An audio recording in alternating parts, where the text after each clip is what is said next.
Alors, bienvenue à tous en ce dimanche du 23 octobre. Il semble que YouTube ne fonctionne pas tout de suite, mais ce n'est pas grave, nous, on peut déjà commencer. C'est juste, puis voilà, ils prendront en cours de route les autres, hein, les absents ont toujours tort, n'est-ce pas? Alors, j'espère que vous avez passé une bonne semaine. Je ne sais pas, ben voilà, quelle a été votre semaine, donc quelle est aussi, dans quel état vous arrivez ce matin. Mais Dieu connaît toutes choses, il connaît nos joies, nos luttes, nos défis. Et puis, eh ben, vous savez que nos arrière-grands-pères, s'ils voulaient suivre l'Éternel, s'ils voulaient suivre Dieu, ben, ils avaient exactement les mêmes combats que nous aujourd'hui. On ne dirait pas peut-être, on se dit non, nous, on est vraiment dans une période très difficile. Non, non, ils avaient les mêmes combats. Et puis même, il y a des milliers d'années, ceux qui ont écrit la Bible ou les psalmistes, par exemple, ceux qui ont écrit les psaumes, ils avaient aussi les mêmes combats. Ils avaient un combat déjà contre eux-mêmes. Premier combat, c'est quand des fois contre nos pensées, contre nos sentiments négatifs qui viennent nous envahir. J'ai vécu ça un petit peu cette semaine. Tout d'un coup, un sentiment de tristesse, une lassitude comme ça. Je dis, mince alors. Ben, nos grands-pères, nos arrière-grands-pères, ceux qui voulaient suivre Dieu, ils ont aussi connu ça.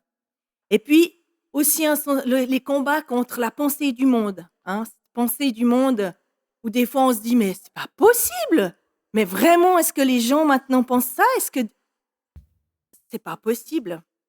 Et il y a un psaume qui retrace un petit peu ça, et c'est le psaume que j'ai envie de lire en introduction à ce culte. C'est le psaume 84. Alors, si vous avez envie d'ouvrir vos Bibles, il parle un peu déjà de ses premiers combats, de ces combats de toujours finalement, pour ceux qui veulent suivre Dieu, mais aussi de la réponse à ces combats, de comment Dieu nous encourage. Au chef des chantres sur la guitis, alors je ne sais pas ce que c'est une guitis, ça doit être un instrument de musique, je pense, des fils de Corée, psaume. Que tes demeures sont aimables, Éternel des armées. Mon âme soupire et languit après les parvis de l'Éternel.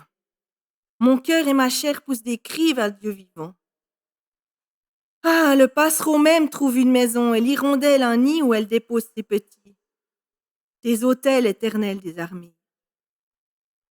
Mon roi et mon Dieu, heureux ceux qui habitent ta maison, ils peuvent te célébrer encore. Heureux ceux qui placent en toi leur appui, ils trouvent dans leur cœur des chemins tout tracés. Lorsqu'ils traversent la vallée de Baca, je ne sais pas exactement quel lieu géographique c'est, mais souvent dans la Bible, c'est vu comme la vallée de la désolation ou la vallée de la détresse. Il la transforme en un lieu plein de sources, et la pluie la couvre aussi de bénédictions. Leur force augmente pendant la marche, et ils se présentent devant Dieu à Sion. Éternel, Dieu des armées, écoute ma prière. Prête l'oreille, Dieu de Jacob. Toi qui es notre bouclier, vois, ô Dieu, et regarde la face de ton oint. Mieux vaut un jour dans tes parvis que 1000 ailleurs.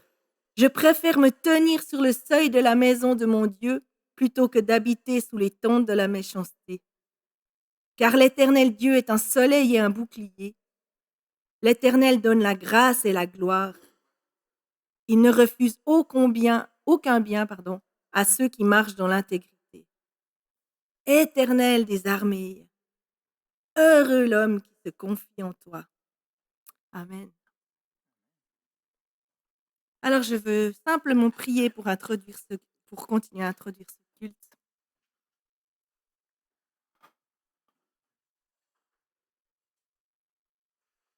Ô Dieu, oui, toi qui es l'Éternel des armées et le Créateur du ciel et de la terre, tu connais pourtant parfaitement nos combats, nos défis, nos tristesses et nos joies.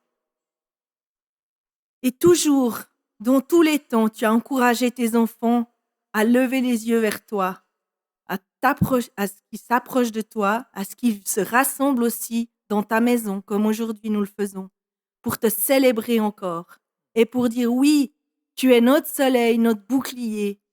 Tu es celui qui relève nos têtes. Tu es celui qui donne sens à nos vies. Alors nous voulons te louer de cela. Nous voulons t'adorer tous ensemble.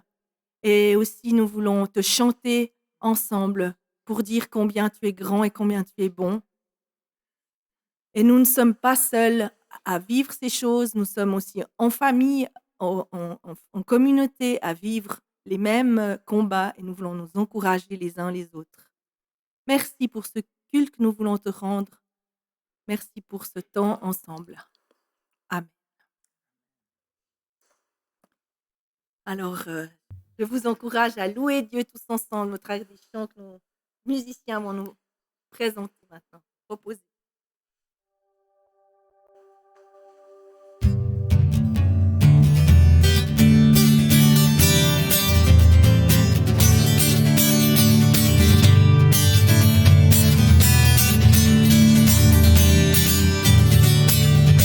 Ouvrez les portes. Ouvrez les portes, annoncez le roi et laissez Jésus entrer. Ouvrez les portes et ouvrez vos cœurs, il vient avec majesté. Ouvrez les portes, annoncez le roi et laissez Jésus entrer. Ouvrez les portes et ouvrez vos cœurs, il vient avec majesté. Ouvrez les portes à celui qui vient au nom du Seigneur. Ouvrez les portes à celui qui est le Dieu vainqueur. Ouvrez les portes, annoncez le roi et laissez Jésus entrer. Ouvrez les portes et ouvrez vos cœurs, il vient avec majesté. Ouvrez les portes à celui qui tient les clés de la vie. Ouvrez les portes et les pauvres seront affranchis. Ouvrez les portes, annoncez le roi et laissez Jésus entrer. Ouvrez les portes et ouvrez vos cœurs, il vient avec majesté. Ouvrez les portes à celui qui est le consolateur. Ouvrez les portes à celui qui veut sauver vos cœurs. Ouvrez les portes et annoncez le roi et laissez Jésus entrer. Ouvrez les portes et ouvrez vos cœurs, il vient avec majesté. Ouvrez les portes au Seigneur et dressez-y vos bannières. Aplanissez vos sentiers, enlevez les pierres. Ouvrez les portes, annoncez le roi et laissez Jésus entrer. Ouvrez les portes et ouvrez vos cœurs, et viens avec majesté. Ouvrez les portes, annoncez le roi et laissez Jésus entrer. Ouvrez les portes et ouvrez vos cœurs, il vient avec majesté. Il vient avec majesté.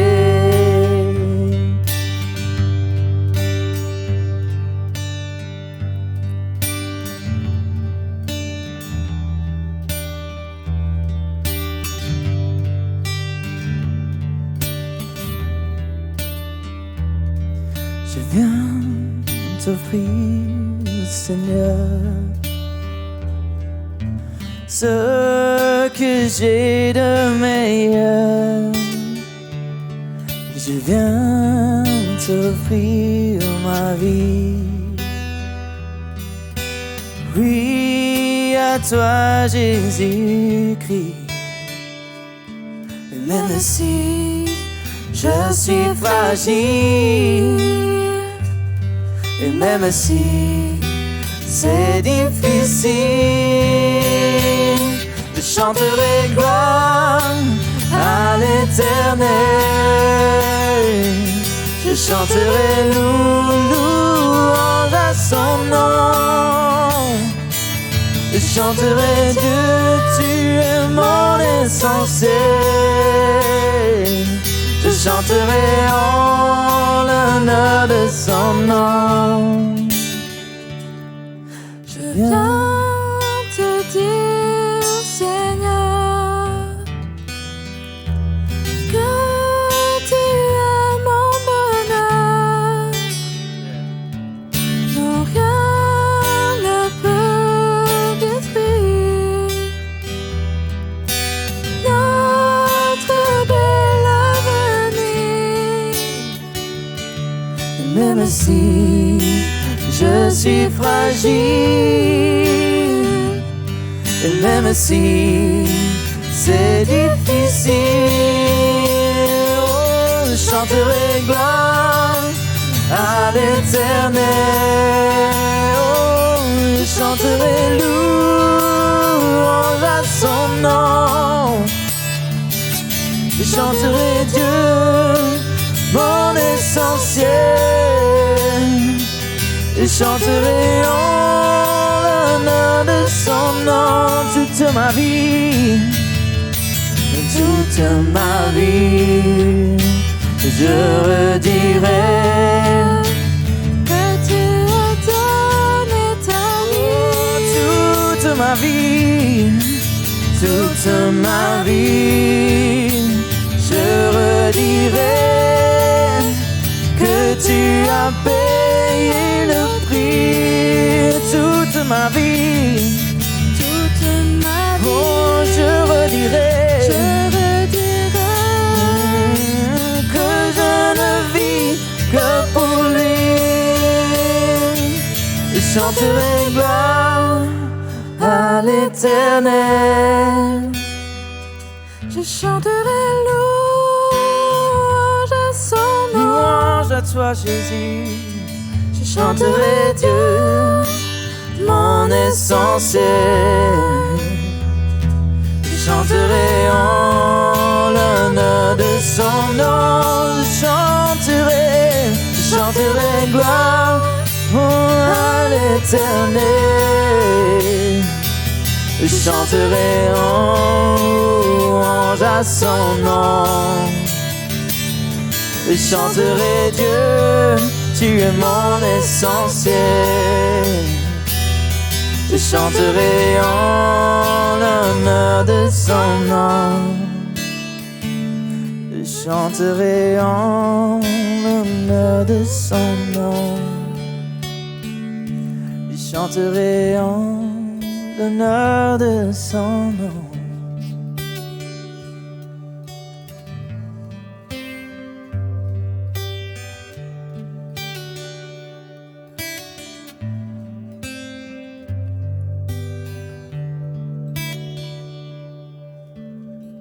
Je nous encourage à juste réfléchir à 2-3 raisons qu'on a de louer le Seigneur ce matin. On en a tellement. Mais si 2-3 personnes veulent juste exprimer 1 ou 2 raisons que vous avez pour louer le Seigneur ce matin.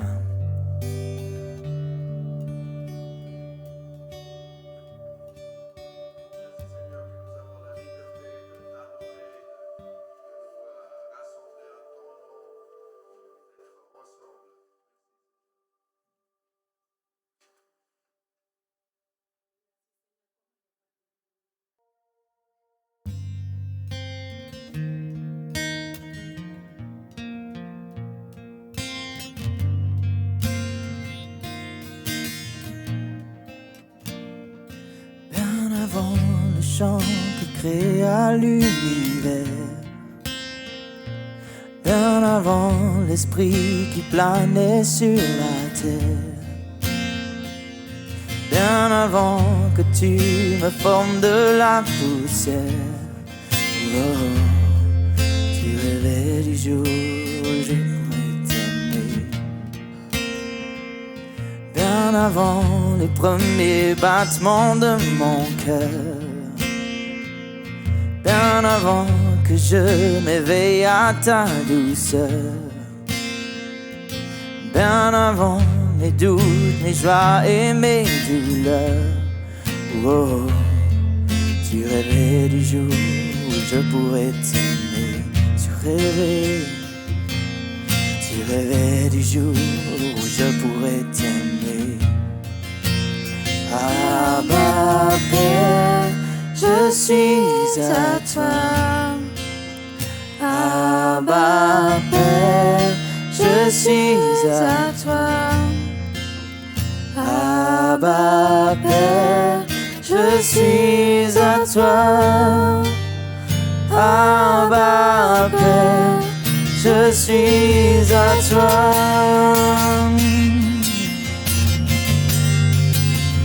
Je suis à toi. Bien avant que Jésus marche sur la terre, bien avant le Fils qui nous montre leur Père, bien avant que les cieux sur moi soient ouverts. Tu rêvais du jour où tu pourrais m'aimer, bien avant que mon péché brise ton cœur, bien avant que coule le sang et la sueur, bien avant les clous, le froid et la douleur. Tu rêvais du jour où je pourrais t'aimer. Tu rêvais du jour où je pourrais t'aimer. Abba Père, je suis à toi. Abba Père, je suis à toi. Abba Père, je suis à toi. Abba Père, je suis à toi. Abba Père, Abba Père, je suis émerveillé, saisi par l'immensité de ton amour pour moi. Abba Père, si grand est ta tendresse, ton cœur est grand ouvert et je viens plonger dans tes bras. Oh Abba Père, je suis émerveillé, saisi par l'immensité de ton amour pour moi. Abba Père, si grande est ta tendresse, ton cœur est grand ouvert et je viens plonger dans tes bras. Abba Père, je suis à toi. Abba Père, je suis à toi. Abba Père, je suis à toi. Abba Père, je suis à toi. Je suis à toi. Je suis à toi. Je suis à toi.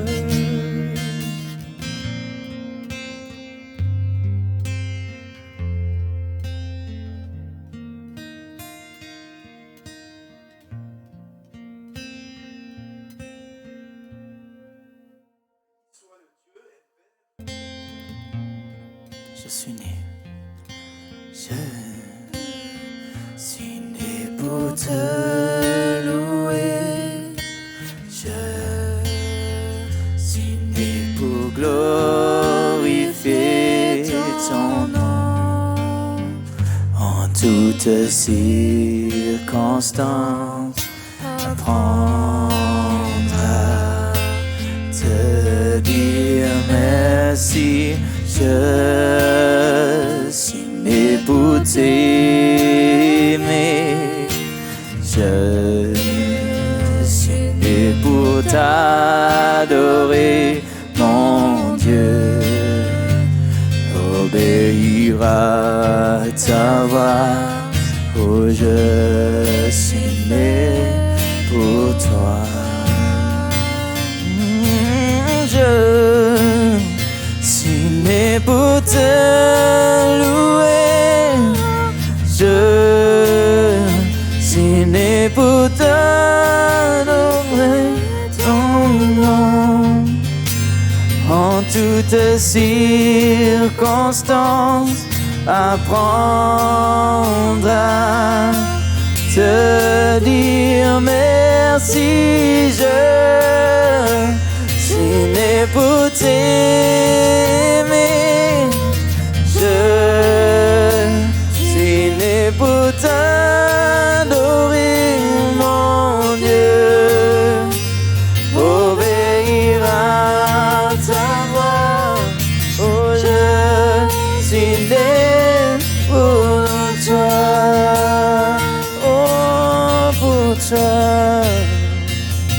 Oh, je suis né pour te louer, Jésus. Je suis né pour glorifier ton nom. En toutes circonstances, apprendre à te dire merci. Je suis né pour t'aimer. Je suis né pour t'adorer, mon Dieu, obéir à ta voix. Oh, je suis fait pour toi.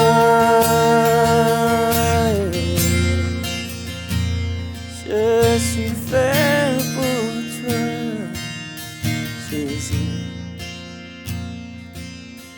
Oh, je suis fait pour toi.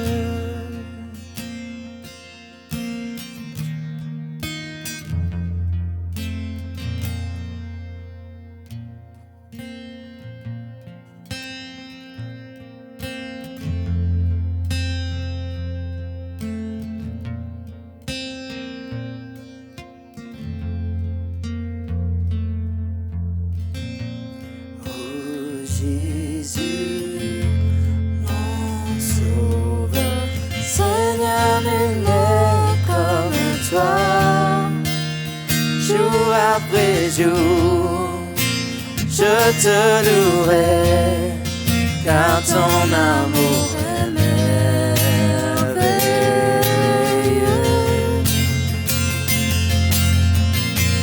Mon abri, mon refuge, mon réconfort, mon rocher, tout ce qui vit, ce que je suis, ne cesse de t'adorer.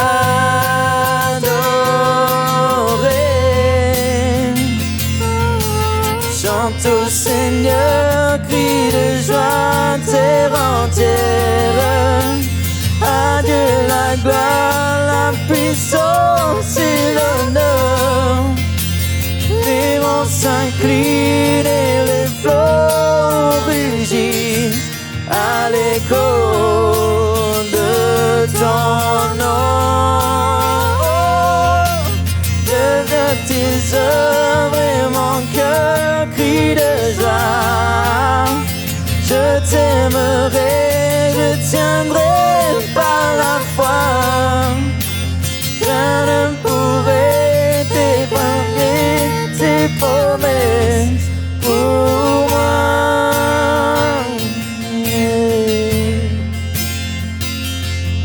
Rien ne pourrait te gagner. Oh Jésus, oh Jésus, mon sauveur.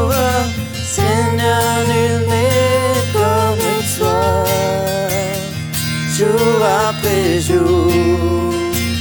Je te louerai, car ton amour est merveilleux.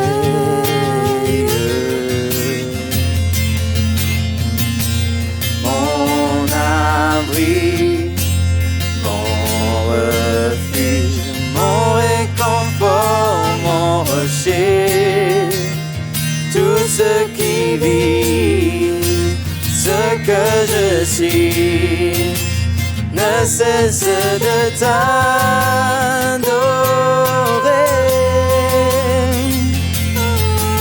Chante au Seigneur, crie de joie, terre entière. À Dieu la gloire, la puissance et l'honneur. Les monts s'inclinent et les flots rugissent à l'écho de ton nom. Je vois tes œuvres et mon cœur crie de joie. Je t'aimerai, je tiendrai par la foi. Rien ne pourrait t'égaler tes promesses pour moi. Et chante au Seigneur, chante au Seigneur, crie de joie, terre entière. À Dieu la gloire, la puissance et l'honneur. Les monts s'inclinent et le flot rugissent à l'écho de ton nom. Je vois tes œuvres et mon cœur crie de joie. Je t'aimerai, je tiendrai par la foi. Rien ne pourrait t'égaler tes promesses pour moi.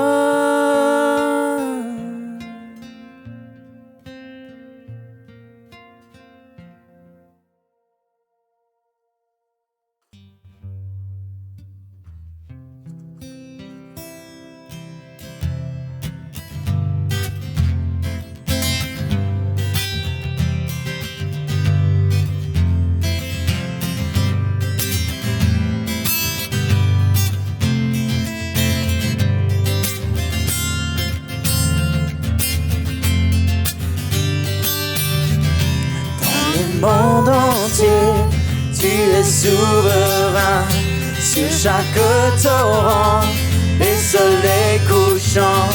Mais mon seul désir, Seigneur, mon seul choix, dans ma vie sois toujours le roi.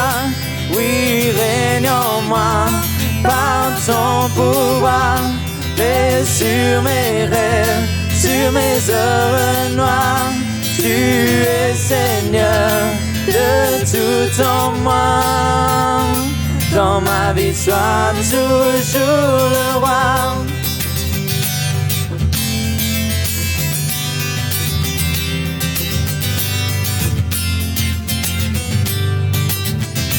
Dans chaque parole et chaque pensée, je veux refléter, Seigneur, ta beauté. Il n'est rien au monde plus précieux que toi. Dans ma vie, sois toujours le roi.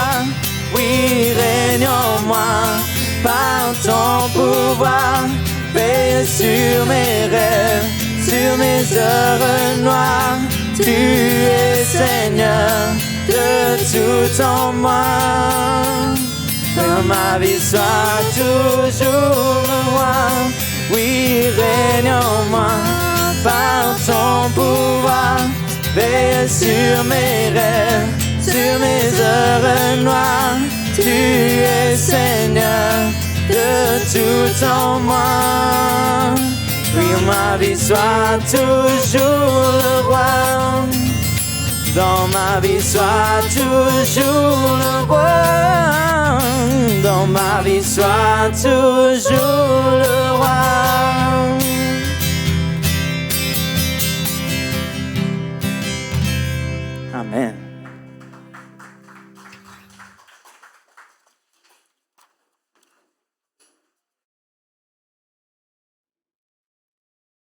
quel privilège de pouvoir chanter à notre grand Dieu.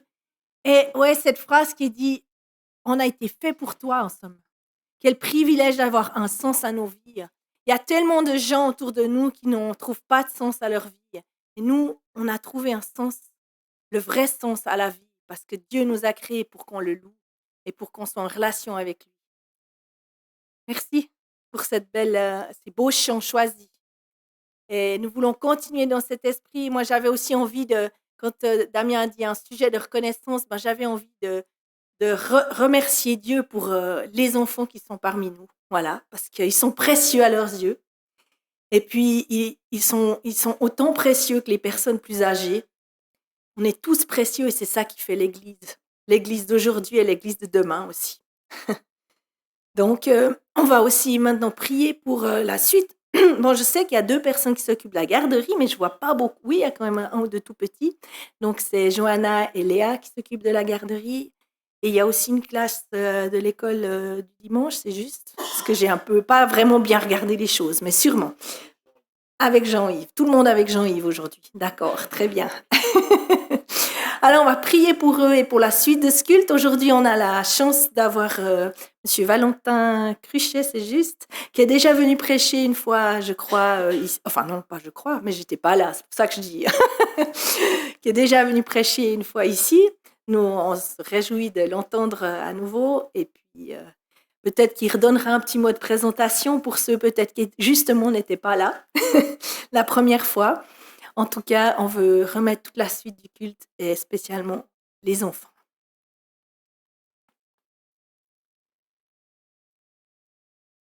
Oui, oh Dieu, merci parce que c'est vrai, tu nous as créés tous.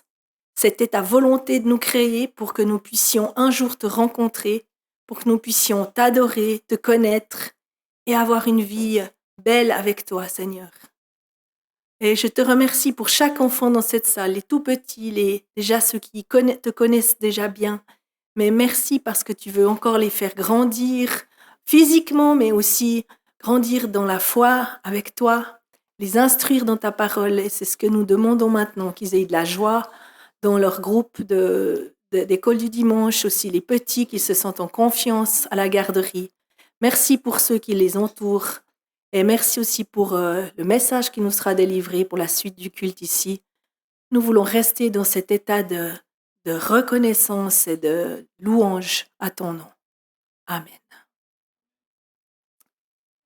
Voilà, alors je laisse les plus jeunes quitter les lieux et je laisse Valentin.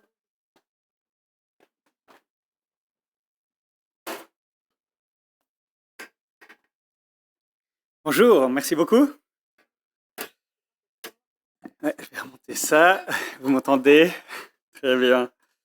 Donc bonjour, alors deux petits mots de présentation. Je m'appelle Valentin Cruchet, je suis pasteur, je suis actuellement au chômage. Donc on est dans un temps de discernement avec ma femme Isabelle, qui elle est éducatrice. Elle travaille à Lausanne, à l'EVAM, avec des personnes migrantes. Et puis voilà, c'est un plaisir pour moi d'être avec vous aujourd'hui, ce matin. Et puis, je me réjouis de pouvoir nous plonger dans un magnifique texte de l'Écriture sainte. Je vous invite à ouvrir vos Bibles dans Jean 10, versets 1 à 18. Je vais lire Jean 10, versets 1 à 18, ce glorieux texte de l'Écriture sainte. La parole de Dieu qui nous parvient ce matin au travers de l'Évangile selon Jean. Jean, chapitre 10, versets 1 à 18. Nous lisons la parole de Dieu. En vérité, je vous le dis, celui qui n'entre pas dans l'enclos des brebis par la porte, mais s'y introduit par un autre endroit, est un voleur et un brigand. Mais celui qui entre par la porte est le berger des brebis. Le gardien lui ouvre et les brebis écoutent sa voix. Il appelle par leur nom les brebis qui lui appartiennent et il les conduit dehors. Lorsqu'il les a toutes fait sortir, il marche devant elles et les brebis le suivent parce qu'elles connaissent sa voix.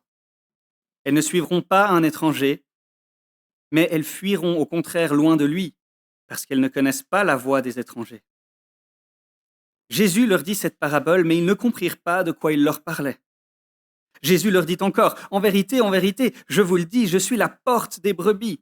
Tous ceux qui sont venus avant moi sont des voleurs et des brigands, mais les brebis ne les ont pas écoutés. C'est moi qui suis la porte.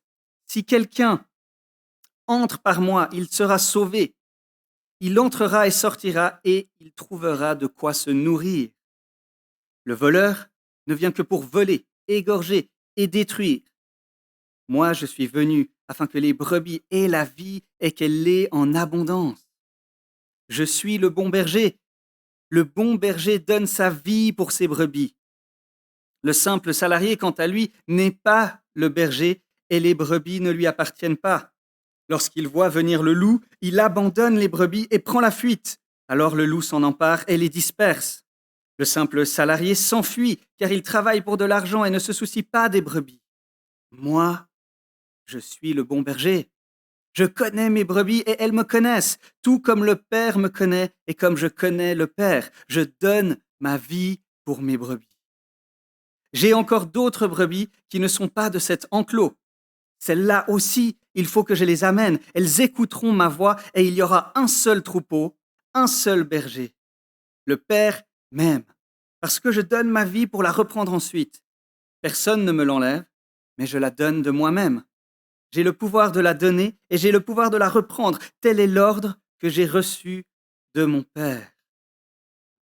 Jusqu'ici la parole de Dieu. Au verset 11, il nous a dit, Jésus nous dit, je suis le bon berger.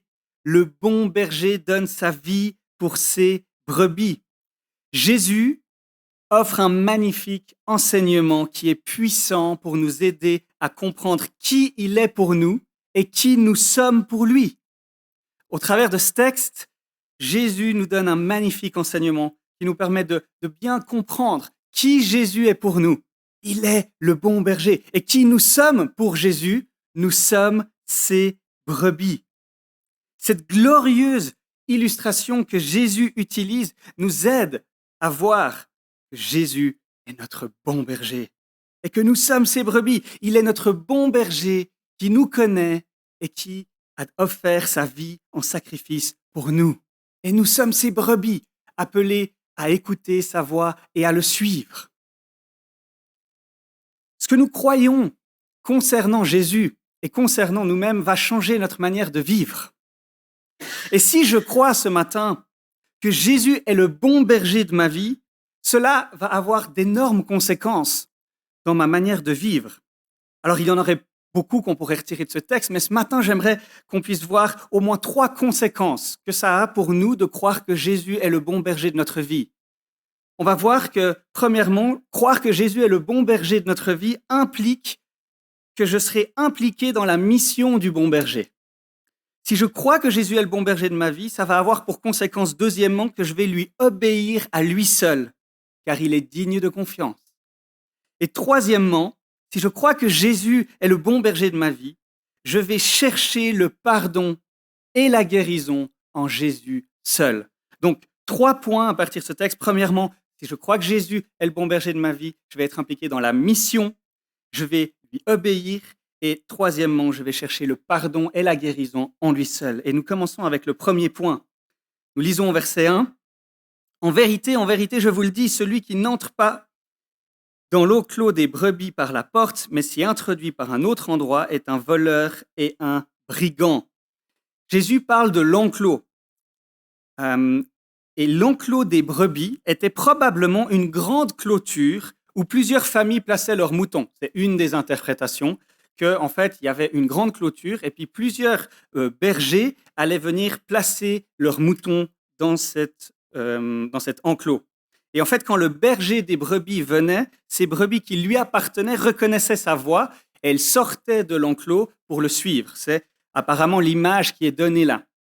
Et donc, si c'était quelqu'un d'autre que le propriétaire des brebis qui venait, eh bien, les brebis n'allaient pas sortir. Mais l'idée, probablement, c'est que cet enclos, il y avait plusieurs troupeaux, en guillemets, qui appartenaient à différents bergers. C'est une des manières de voir. Et selon une interprétation que je vous propose et que je vais suivre là, on peut voir l'enclos comme le judaïsme, comme l'ancienne alliance. Et dans cette lecture-là, Jésus appelle son troupeau à sortir de l'enclos du judaïsme. Jésus appelle ses brebis hors de l'enclos de l'ancienne alliance pour les conduire dans l'enclos de la nouvelle alliance.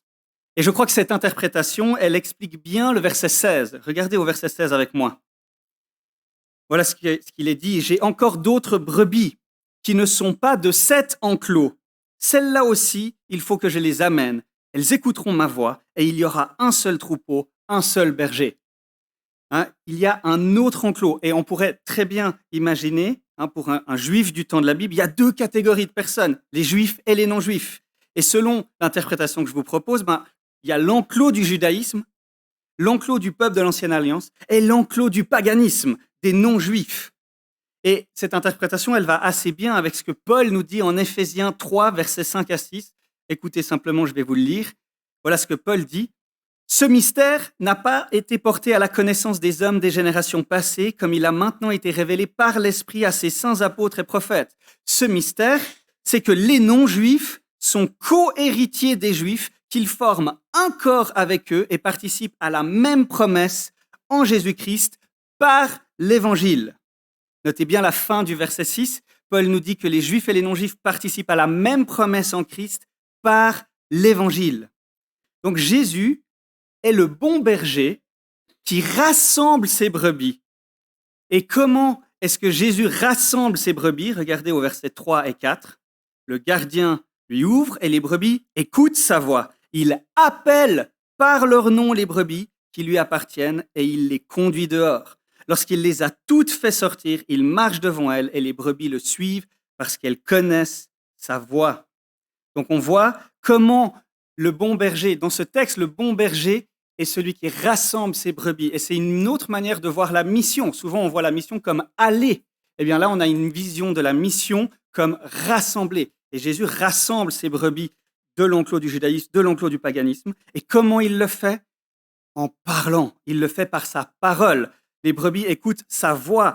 Jésus appelle les brebis et les brebis le suivent parce qu'elles connaissent sa voix. C'est en appelant que Jésus rassemble ses brebis. Et que font les brebis quand elles entendent sa voix? Elles le suivent, elles lui obéissent. Donc c'est en les appelant que Jésus rassemble ses brebis. C'est par sa voix, par sa parole que Jésus rassemble ses brebis. Et ce n'est pas par la force et la contrainte que nous faisons sortir les brebis de leur enclos, mais par la parole de Dieu qui convainc les cœurs. Et donc, si je crois que Jésus est le bon berger, eh bien, je vais être inclus dans la mission du bon berger. Si je crois que Jésus est ce bon berger qui rassemble ses brebis de l'enclos du judaïsme, de l'enclos du paganisme, je vais être investi dans la mission de Jésus et je vais aussi œuvrer pour rassembler ces brebis. Et comment allons-nous faire ça?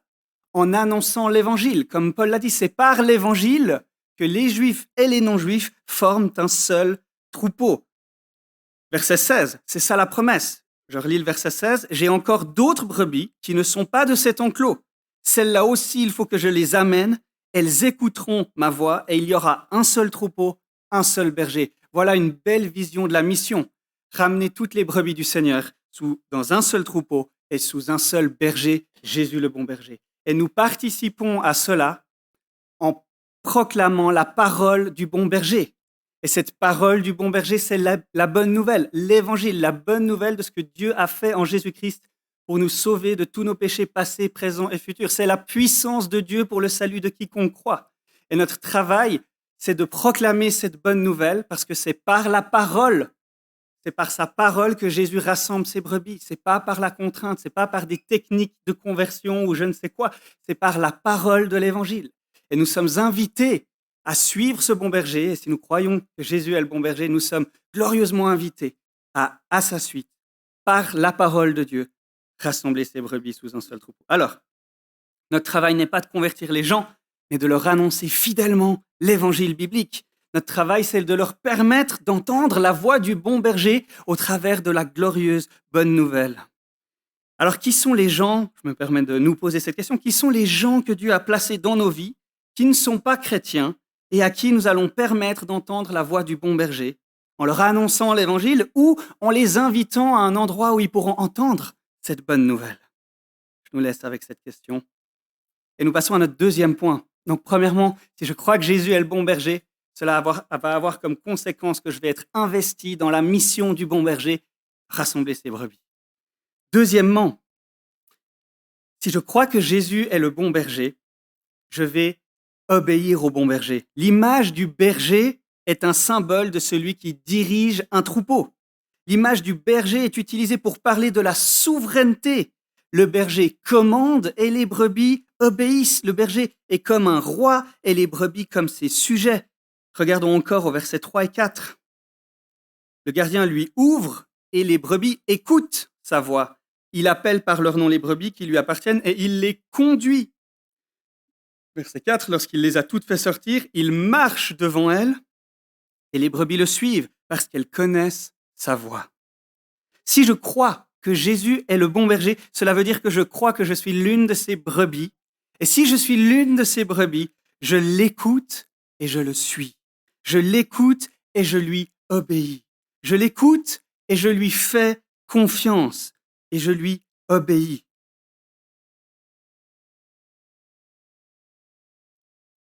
Ce qui doit caractériser les brebis du bon berger, c'est leur obéissance. Mais à cause du péché, nous sommes des brebis bien rebelles et nous devons apprendre à obéir. À cause du péché qui demeure en nous, malgré le fait que nous sommes en Christ, il y a le péché qui demeure, nous luttons contre la chair, nous luttons contre le monde et contre le diable. À cause de cette réalité-là, en raison de notre nature pécheresse, nous détournons l'oreille et nous devons apprendre à écouter. À cause de cette nature pécheresse, par nature, nous sommes incrédules et nous devons apprendre à faire confiance à Jésus. À cause du péché qui demeure, par nature, nous sommes désobéissants et nous devons apprendre à obéir au bon berger. C'est comme apprendre une nouvelle langue. Quand on apprend une nouvelle langue, c'est notre langue maternelle qui vient en premier. Eh bien, notre langue maternelle, c'est l'égocentrisme, c'est l'incrédulité, c'est la folie. Et nous devons apprendre à être centrés sur Dieu. Nous devons apprendre à obéir à Dieu. On doit apprendre à lui faire confiance. Et ce texte est là aussi, je crois que ce texte est là pour nous aider à écouter le bon berger, pour nous aider à obéir au bon berger. Qu'est-ce que fait Jésus dans ce texte pour nous aider, parce qu'il sait qu'on est des brebis touchées par le péché et qui avons de la peine à lui obéir, à lui faire confiance? Qu'est-ce qu'il fait dans ce texte, Jésus? Jésus compare. Et Jésus nous invite à comparer. Je ne sais pas si vous avez remarqué, mais Jésus se compare dans ce texte. Et il nous invite à le comparer pour nous aider à mettre à mort notre manque d'écoute, notre incrédulité, notre désobéissance. Jésus, ce matin, nous invite à le comparer, lui, avec les salariés ou avec les loups qui viennent détruire le troupeau. Regardez ce qu'il fait dans les versets 10 à 15. Nous lisons. Et essayez de voir dans ces versets 10 à 15 comment Jésus se compare avec d'autres personnages. Verset 10. Le voleur ne vient que pour voler, égorger et détruire. Moi, je suis venu afin que les brebis aient la vie et qu'elle l'ait en abondance. Je suis le bon berger. Le bon berger donne sa vie pour ses brebis. Le simple salarié, quant à lui, n'est pas le berger et les brebis ne lui appartiennent pas. Lorsqu'il voit venir le loup, il abandonne les brebis et prend la fuite. Alors le loup s'en empare et les disperse. Le simple salarié s'enfuit, car il travaille pour de l'argent et ne se soucie pas des brebis. Moi, je suis le bon berger. Je connais mes brebis et elles me connaissent, tout comme le Père me connaît et comme je connais le Père. Je donne ma vie pour les brebis, pour mes brebis. Vous voyez, il se compare avec le voleur. Il y a un voleur qui ne vient que pour voler, égorger et détruire. Et lui, il est le bon berger qui conduit ses brebis pour qu'elles aient la vie en abondance. Il y a après le simple salarié à qui les brebis n'appartiennent pas. Il abandonne les brebis et il prend la fuite. Il travaille pour de l'argent et il ne se soucie pas des brebis. Alors que le bon berger, il connaît ses brebis et il donne sa vie pour ses brebis. Voyez ce que Jésus fait dans ce texte, il nous invite à le comparer, lui, avec qui que ce soit ou quoi que ce soit d'autre. Il compare le voleur, le salarié d'un côté et le bon berger de l'autre. Pourquoi est-ce que Jésus nous invite à le comparer? Parce que si nous comparons Jésus avec qui que ce soit d'autre, ou quoi que ce soit d'autre, nous allons vouloir le suivre et lui obéir lui seul. Jésus sait qu'il est le bien suprême, il sait qu'il est Dieu, que nous avons été créés et que lui seul peut nous satisfaire. Et il sait que si, dès qu'on commence à le comparer avec qui que ce soit ou quoi que ce soit d'autre, Jésus gagne parce qu'il est le bien suprême. Imaginez que vous cassez votre ordinateur ou votre Natel ou votre machine à laver et que vous allez au magasin pour racheter le même objet que vous avez cassé.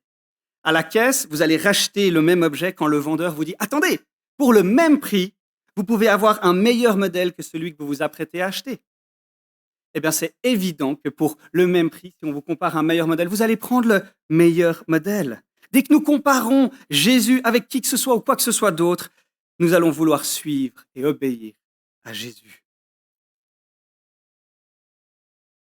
Le berger est celui qui dirige. Jésus est le bon berger et il est la meilleure personne pour diriger nos vies. Et nous avons tous et toutes des choses qui dirigent nos vies. Et Jésus dans ce texte nous dit, je suis le bon berger. Ne suivez pas qui que ce soit ou quoi que ce soit d'autre. Et la Bible parle de cela en parlant des idoles. Dieu a créé un monde magnifique avec des biens créés et nous élevons ces biens que Dieu nous donne au statut de Dieu. On en fait des idoles. Pour certains, c'est l'argent qui sera une idole de leur vie. Ils vont prendre la plupart de leurs décisions en fonction de l'argent. C'est l'argent qui leur assure sécurité et qui leur permet de se sentir bien. Pour d'autres, ce sera leurs enfants qui vont être une idole dans leur vie. Leur identité va dépendre de leurs enfants et toute leur vie va être dirigée par la réussite et le bien-être de leurs enfants. Pour d'autres, ce sera leur conjoint qui sera une idole. Pour certains, ce sera eux-mêmes, la plupart d'entre nous, c'est nous, notre idole, on se sert nous-mêmes. Alors, Jésus nous invite à comparer les idoles de nos vies avec lui. Il est le bon berger. Et si on compare ce bon berger avec les idoles de nos vies, nous allons être renouvelés dans notre désir de glorifier Jésus. Et c'est le psaume 16 qui nous dit « Je dis à l'Éternel, tu es mon Seigneur, tu es mon bien suprême. » Comment est-ce qu'on lutte contre l'idolâtrie dans nos vies? On se dit « Ah, je suis un idolâtre, je suis trop attaché à l'argent, trop attaché à ceci ou cela. » C'est en regardant à Jésus, en connaissant Jésus et en aimant Jésus plus et en voyant que seul Jésus est satisfaisant, en proclamant Jésus, tu es mon bien suprême. Et tous ces biens créés auxquels je m'attache tellement, ce ne sont que des faibles reflets du bien parfait que tu es. Paul le dit en Romains 1,25, eux qui ont remplacé la vérité de Dieu par le mensonge et qui ont adoré et servi la créature au lieu du Créateur, qui est béni éternellement. Amen. L'idolâtrie, c'est je me détourne de Dieu, j'abandonne Dieu pour me tourner vers quelqu'un ou quelque chose d'autre que Dieu. Et la conversion, c'est abandonner nos idoles pour nous tourner vers le Dieu vivant et vrai. Et toute la vie chrétienne consiste à faire ça parce que, comme le disait Jean Calvin, le cœur de l'homme est une usine à idoles. On n'aura jamais fini de lutter contre notre cœur idolâtre. Et on sera tout le temps dans ce combat pour mettre à mort ces idoles. Et pour faire ça, ce texte est merveilleusement puissant parce que Jésus nous invite à comparer. Prenons le temps de comparer Jésus avec nos idoles. Et une manière assez simple peut être le fait que Jésus est Dieu, il est éternel. Et toutes ces idoles ne sont que des créatures qui vont s'éteindre à un moment donné. Et si je mets ma valeur et mon identité dans l'argent, qu'est-ce qui se passe si je perds mon argent? Je n'ai plus de valeur. Si je mets mon identité et ma valeur dans mes enfants et qu'un de mes enfants se retrouve en prison pour divers crimes, qu'est-ce qui se passe si je perds ça? Je n'ai plus de valeur. Si je mets mon identité et ma valeur dans mon conjoint et qu'il meurt, qu'est-ce qui se passe?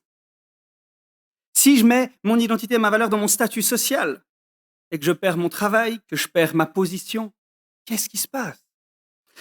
Si je mets mon identité et ma valeur dans mes compétences et que je tombe malade ou que j'ai un accident, qu'est-ce qui me reste? Vous voyez, quand on compare ces idoles à Jésus, si je mets mon identité et ma valeur dans Jésus, ce Christ qui m'aime, qui prend soin de moi, alors il ne peut rien arriver. Bien sûr, les difficultés de la vie vont m'accabler, je serai triste et le chrétien sera triste, mais il ne sera pas dévasté. Mon identité ne sera jamais remise en question parce que le fondement de ma valeur et de mon identité se trouve en Christ, qui est ce bon berger qui a donné sa vie pour moi en mourant à la croix. Jésus nous invite à comparer afin qu'on puisse être renouvelé dans notre foi dans ce bon berger qui nous aime. Et le texte nous donne 3 éléments, 3 choses qui différencient Jésus et les bons bergers. Très rapidement, on voit dans ce texte que les autres sont des êtres humains et que nous sommes des êtres humains et que Jésus est Dieu et qui nous a créés et nous lui appartenons. Au verset 12, le simple salarié, quant à lui, n'est pas le berger et les brebis ne lui appartiennent pas. Première raison, Jésus nous a créés, on lui appartient et on est sa propriété. On lui appartient. Ces idoles que j'adore dans ma vie, elles ne m'ont pas créé, je ne leur appartiens pas. Jésus m'a créé, il me connaît, tout a été créé par lui et pour lui. Premier élément, nous appartenons à ce bon berger. Deuxième élément, les autres ne nous connaissent pas. Et moi-même, je ne me connais pas aussi bien que Jésus. Jésus nous connaît mieux que les autres et il nous connaît mieux que nous-mêmes. On voit ça au verset 3. Il appelle par leur nom les brebis qui lui appartiennent. Il nous connaît chacun par notre nom. Il nous est plus intérieur que le plus intime de nous-mêmes, disait Augustin. Dieu nous connaît mieux que nous-mêmes. Il sait mieux que nous-mêmes ce qui se passe en nous. Et aussi au verset 14, je connais mes brebis. Jésus nous dit qu'il nous connaît. Quand on est dans le doute face au péché, et qu'on se dit, mais ça, je pense que ça serait mieux pour moi, mais qu'on sait que Jésus dit autre chose, rappelons-nous qu'il nous connaît mieux que nous-mêmes et il sait mieux que nous-mêmes ce qui est bien et bon pour nous. Et un troisième élément que ce texte démontre, c'est que les idoles que je vais adorer ou ces choses dans ma vie qui vont prendre la place de Dieu ne sont pas mortes pour me sauver. Elles n'ont rien fait pour me sauver. Alors que le bon berger, il est mort à la croix, versets 11 et 12. Je suis le bon berger donne sa vie pour ses brebis.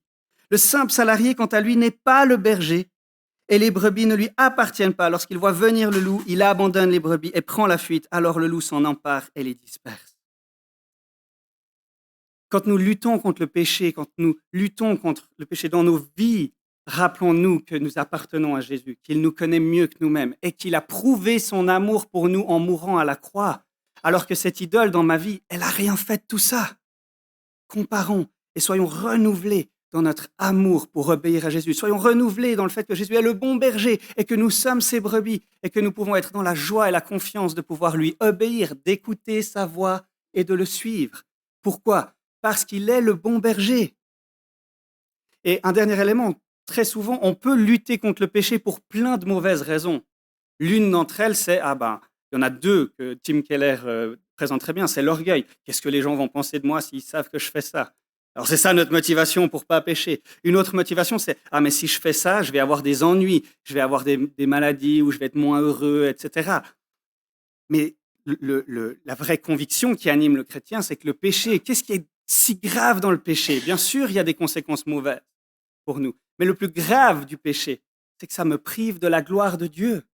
La lutte contre le péché est alimentée par une vision tellement glorieuse de Dieu et la conviction que le bon berger est mon bien suprême. Et parce qu'il est le bien suprême, je vois que le péché me prive d'une certaine manière de me réjouir dans le bien suprême qui est Dieu. Et donc la motivation à lutter contre le péché, ce n'est pas mon orgueil ou la peur, mais c'est l'amour du bien suprême qui est le bon berger pour nous. Alors, chrétien, chrétienne, où en es-tu dans ton processus d'obéissance? Où en sommes-nous? Quelle est la partie de l'Écriture à laquelle je suis ou nous sommes en train d'essayer d'obéir? Soyons renouvelés et encouragés par ce bon berger qui est glorieux. Et si vous êtes là et que vous n'êtes pas chrétien, qui est le bon berger de ta vie? Est-ce que Jésus ne serait pas un meilleur berger pour ta vie? La plupart des gens qui sont là, nous sommes chrétiens et on en est convaincus. Et je ne peux que t'inviter à dire, mais mets ta foi dans ce bon berger. Il te connaît, il t'a créé et il t'a racheté par son précieux sang en mourant à la croix pour toi. Voilà pour ce deuxième point. Si je crois que Jésus est le bon berger, premièrement, je vais être engagé dans la mission. Deuxièmement, je vais obéir au bon berger parce que je suis convaincu que ce bon berger est le bien suprême. Et parce que je lui appartiens, il me connaît et il est mort pour moi. Troisième élément. Si je crois que Jésus est le bon berger, je vais courir vers lui pour recevoir le pardon pour mes péchés, pour recevoir la guérison pour les péchés subis. Verset 17.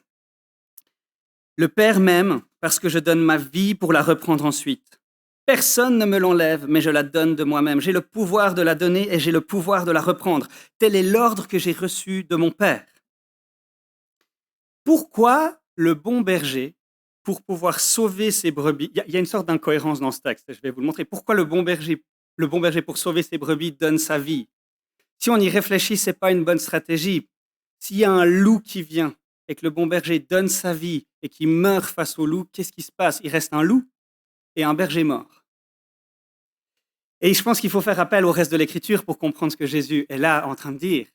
Parce que Jésus, il fallait pour qu'il nous sauve, qu'il meure. Mais pourquoi est-ce qu'il faut que Jésus meure pour que nous puissions être sauvés? Eh bien, pour répondre à cette question, nous devons comprendre quel est notre problème. Et notre problème, c'est le péché.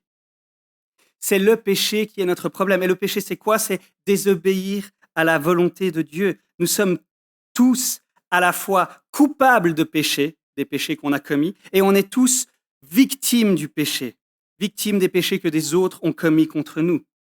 Et la solution au problème du péché, c'est la mort et la résurrection de Jésus. Comment ça se passe? Quand Jésus est mort sur cette croix, la Bible nous dit qu'il a été puni à notre place pour tous nos péchés passés, présents et futurs. Et Jésus ensuite est ressuscité, une sorte de guérison de Jésus. Jésus était meurtri par nos péchés et ensuite il est ressuscité le 3e jour.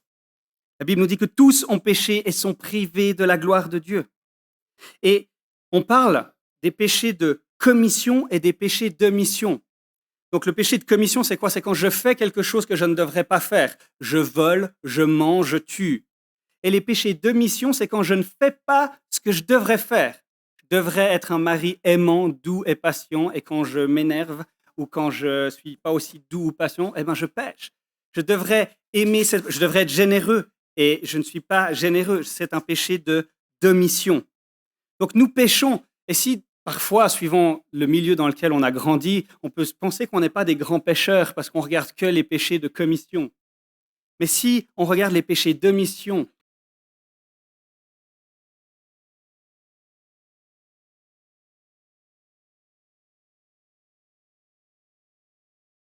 je pêche. Nous sommes de bien plus grands pécheurs que ce que l'on veut bien penser. Chaque fois que j'aime pas Dieu plus que tout le temps, et je suis en train de commettre un péché d'omission. Donc le péché, c'est le problème de l'humanité.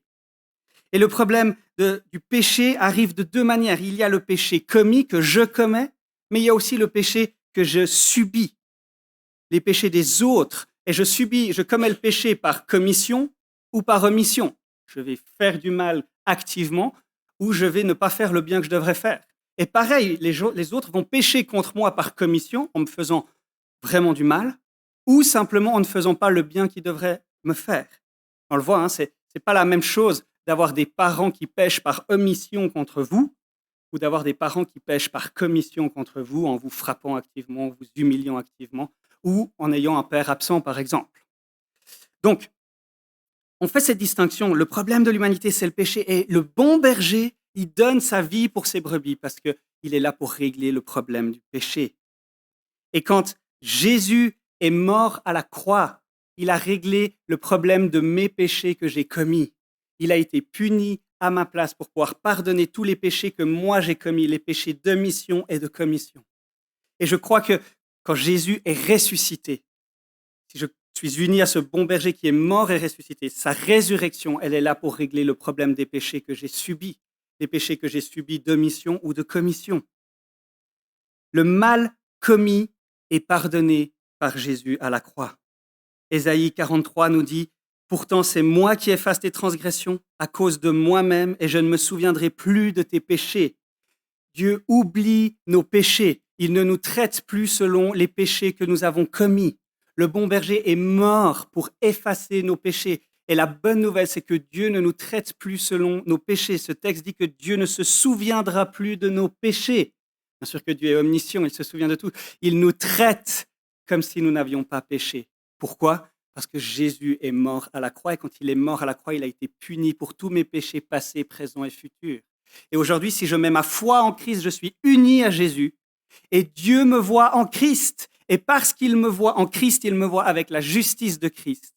Et il ne me traite pas selon mes péchés. Pourquoi? Parce que je suis uni avec Christ et que Christ a payé pour mes péchés. Quelle bonne nouvelle! L'évangile est la meilleure des nouvelles. L'évangile est la solution au problème du péché, les péchés que j'ai commis.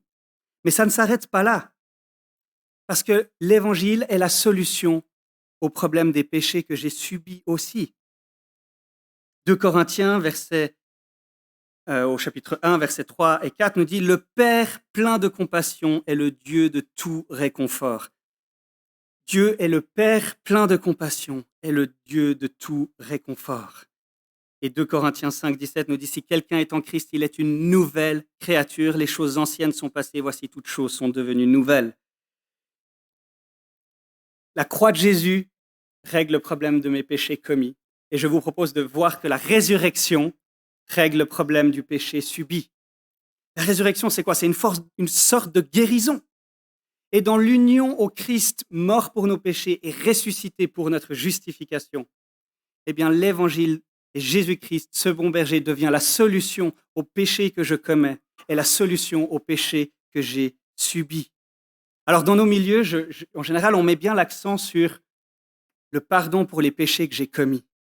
Et on met peut-être un peu moins l'accent sur la guérison pour les péchés que j'ai subis. Mais je crois que l'évangile, dans la résurrection de Christ, c'est ça. Ça fait partie, puisque ça règle le problème du péché, ça règle le problème du péché dans toute son ampleur, y compris les péchés que j'ai commis, mais aussi les péchés que j'ai subis.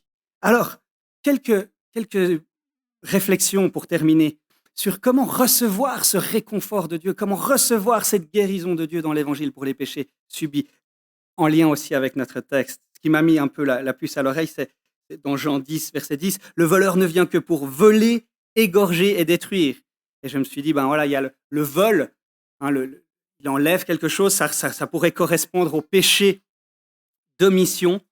Et puis, ce qu'on nous a volé de ce qu'on aurait dû nous donner. Et puis, il vient égorger et détruire. Là, c'est le péché de commission, où il fait du mal, il détruit en faisant du mal. Et on doit reconnaître que dans ces deux éléments, il y a des degrés de destruction différentes. Nous avons tous commis des péchés avec des degrés de gravité différents. La Bible parle, pour certains péchés, il y a la peine de mort, pour d'autres, c'est tel sacrifice qu'il faut offrir. Et donc, pareil, dans le péché subi, il va y avoir différents degrés. Et certains sont nés dans des familles de loups féroces et ont été énormément détruits. Et d'autres sont nés dans des familles de loups éduqués et ont été moins détruits. Certains ont eu un parcours de vie particulièrement destructeur et d'autres un peu moins. Je pense que quand on parle du mal subi, c'est une réalité atroce. C'est ce que certains ont été abusés verbalement, émotionnellement, physiquement, sexuellement durant leur enfance. D'autres dans leur vie adulte, dans leur mariage, dans leur famille, dans des soirées. On vit dans un monde totalement corrompu par le péché et rempli d'hommes et de femmes totalement corrompus par le péché.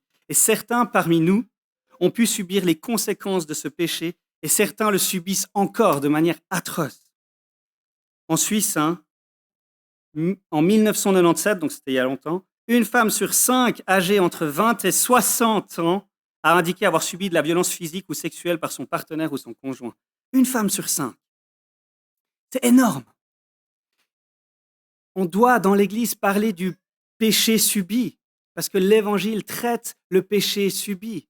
Tout comme nous n'avons pas peur de parler du péché commis, nous ne devrions pas avoir peur de parler du péché subi, parce que c'est une réalité de notre monde destructeur. Et la bonne nouvelle de Christ, Christ qui est mort pour les péchés que j'ai commis, qui est ressuscité pour les péchés que j'ai subis, nous devons la proclamer et l'Église devrait être un lieu où toutes les personnes qui ont commis le péché et les personnes qui ont subi le péché à différents degrés, à tous les degrés, soient accueillis et reçoivent cet évangile glorieux et à qui on annonce ce bon berger qui non seulement pardonne les péchés que j'ai commis, mais qui guérit les péchés que j'ai subis. On n'a pas peur de parler du péché subi car Jésus est là pour nous guérir. Et là où le péché abonde, peu importe les atrocités et les formes terribles que ce péché peut prendre, nous n'avons pas peur d'en parler parce que nous sommes convaincus que là où le péché abonde, la grâce, elle surabonde. Et nous avons la foi dans ce Jésus qui est ce bon berger qui veut non seulement pardonner les péchés qu'on a commis, mais aussi nous guérir des péchés que nous avons subis. Jésus guérit et restaure les victimes qui ont été volées, et détruite. On a peut-être été volé dans le sens où on a vécu un endroit où les gens n'ont pas fait ce qu'ils auraient dû faire pour nous. On a peut-être aussi été détruits par des gens qui ont fait des choses atroces à notre égard. Donc pour les victimes qui ont été volées et détruites, Dieu est un bon berger. Il est le Dieu plein de compassion, plein de miséricorde, qui désire nous réconforter, nous restaurer. Et Ézéchiel 34, qui est à l'arrière-plan de Jean 10, on a une image de Dieu qui nous dit la chose suivante, Ézéchiel 34, verset 16, « J'irai à la recherche de celle qui est perdue, je ramènerai celle qui s'est égarée, je panserai celle qui est blessée et j'assisterai celle qui est affaiblie. » Jésus est le bon berger qui nous guérit de tous les péchés que nous avons subis. Alors nous avons tous été volés et détruits à des degrés différents. Et quelle que soit l'horreur et la gravité avec lesquelles les gens ont péché contre nous, là où le péché abonde, la grâce surabonde. Quels que soient les péchés que nous avons subis, allons vers Jésus, qui est le bon berger qui veut et qui peut nous réconforter et nous guérir. Donc ce dernier point, je crois que Jésus est le bon berger. Je vais aller vers lui pour recevoir le pardon pour les péchés que j'ai commis. Et je vais aller vers lui pour recevoir la guérison pour les péchés que j'ai subis. Amen.